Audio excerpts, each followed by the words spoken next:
guys, welcome back to Simply Fujica, a place for people wanting to start their own home care agency. It's a place for budding or aspiring entrepreneurs and for people who hold leadership roles. I produce content that will help you along your business journey. So I'm so thankful that you're back to watch another episode. If you're new here, welcome. Today we have a great topic. Today we're talking about productivity. And how can we become a little bit more productive, get more out of our day, and really tackle those things that will move the needle forward. Guys, before we go any further, make sure you like the video, and if you haven't already, please subscribe. Let's get started. Wanted to talk a little bit about what inspired me to do a video on productivity, and a lot of it is just due to some of the questions that I get when I speak with some of you, which is, you feel like you're kind of stuck, that you're going in, day out, you're starting with high hopes, you're starting with your lists, and at the end of the day, you find yourself disappointed because you didn't accomplish the things that you set out to do for that day. Guys, I'm guilty of the same things. And so really and truly what I've done is I've sat back to say, so what do? How do you conquer those? And I also look back to think of the times that I've considered myself to be highly productive.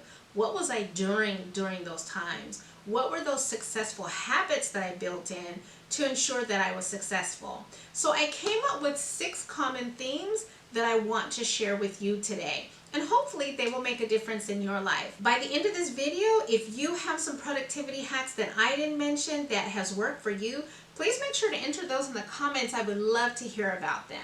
The first tip I have for you is to define what success looks like for you and then create a plan to achieve it. So what does that look like? I'll use myself as an example. Usually on Sunday mornings, over a nice cup of tea or a nice cup of coffee, I sit down and I look at my week and I plot out what are those items that I need in order to make sure that I have a productive, successful week.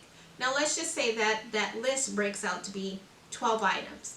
Well, then I would course or plot that out on a calendar to say, well, that looks like Monday through Friday usually. If I just attack 2 or 3 of those items, then that will set myself on a course to have a productive and successful week.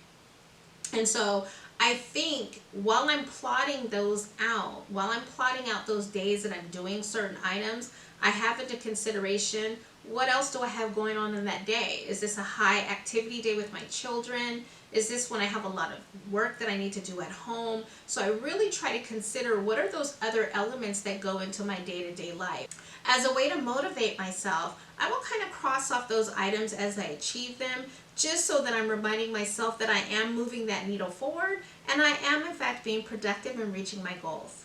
The second tip that I have for you is to get adequate rest. Guys, this is really important and there really is no substitute for it.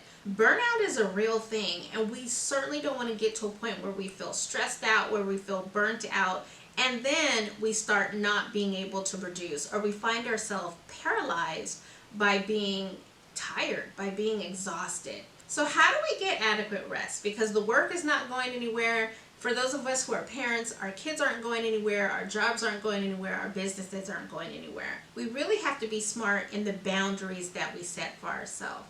And so maybe it is ensuring that we have an appropriate start and end time for the day. I'm not suggesting that time is going to be the same, because sometimes you're going to start work a little bit earlier, sometimes you're going to start work a little bit later. Same with your end times. However, if you have a boundary to say that I am not going to be working later than 8 p.m. in the afternoon, what does your day have to look like in order to honor that boundary? And so start setting those boundaries in terms of what your start and end time is. Start setting boundaries in terms of how late will you accept an assignment so that you could start winding down your evening, which will set you up for a nice, peaceful, restful night. Included in getting adequate rest is taking a nap. If I find that I have an hour stretch of my day that's available for me to get some rest, I will take that 15-20 minute nap. Sometimes that's all you need so that you can re-energize yourself and get back to your day. The third tip that I have for you is maximize your productivity style. Now, are you one of those ones who find yourself more productive during the morning Or do you find that you're more productive during the afternoon? I, for one, I am most productive in the mornings. I wake up, I meet that day ready to go, and I find myself hitting that ground running, ready to go. Now, my husband on the other end, he prefers to get a little bit more rest in the morning. He wakes up and then he's ready to go. But he's still burning that midnight oil when I'm trying to get some rest at night. You really have to determine what your productivity style is and maximize that time. So you want to learn when you are most productive so that you can maximize when you are high energy, high performing, so that you can tackle your tasks and get them done. The fourth tip I have for you today is to throw away unrealistic lists. Sorta. What I mean by that, guys, is I found myself writing list after list after list. And if my list looked like yours, you would have 20, 25 items. And then you realize by the end of the day that you'd only crossed off 7 or 8 items. And depending on what those items were, that could have been a successful day. But a lot of times we focus on the fact that, well, yeah, we accomplished 7 or 8 tasks, but then there were a good 17 or 18 that didn't get done. So was that a productive day? It depends. It really depends. What were those items that you accomplished? What items did you cross off that list? Despite the fact that we accomplished those 7 items, it's human nature to say, but look at the things that I didn't accomplish. And so what I'm suggesting is, remember the example that I used earlier in the video, which is if you have your 12 or 13 items that need to be accomplished for the week, that usually breaks out to about 2 or 3 items a day. Your list shouldn't be bigger than that. What are the 3 items that you need in order to make sure that you've had a productive day? And then now that you're learning how to maximize your high productivity times, you know to tackle the biggest or the most difficult or the most complex item first. You'll find by having a more realistic list, and as you complete the items on your list, that you feel good about yourself and you feel motivated to start the next day. The 5th item that I have for you is to claim your peace.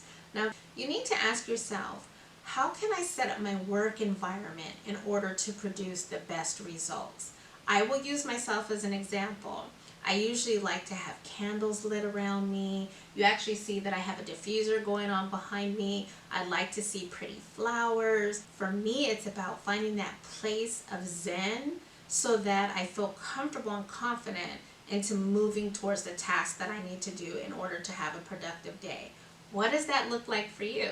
Some people like to have TV on behind the scenes. Some people want to make sure they have snacks in front of them. Others hate having food around them while they're working. Whatever that is for you, make sure that you pay attention to what your body responds to and what makes you feel good so that you are at your highest level. You're starting off at your best in order to tackle your day. So my 6th tip for you guys, some of us just need a little assistance. So don't forget, there are apps to help get you organized. There are apps like Trello.com, Monday.com, Asana.com, and I will go ahead and put some alternatives in the description box for you guys in the video so that you'll have that for your reference below. It's really important for you to do your own research to see what works best for you and your personality. A lot of these apps carry trial days where you can really go in there and play around and see if this is something that you're more comfortable with. I know, for instance, for myself, I do utilize Trello.com. It works best for me. I think it's awesome. I love the boards. I love the different cards where I can keep myself organized and kind of move things to a complete bucket when I'm done. Again, it's just a way to kind of motivate myself or reward myself for completing a specific task. I will be sure to have a couple of those suggestions for you in the video description. Guys, that's it for this week's video. I do hope that you found this content valuable. If you want to reach out to me to discuss all things leadership, all things home care agency related, or all things leadership, I am here for all of that. Please make sure you like this video, make sure that you subscribe, and hit that bell notification so that you are notified anytime I upload new content to my channel. Guys, that's all I have for you today. Stay blessed.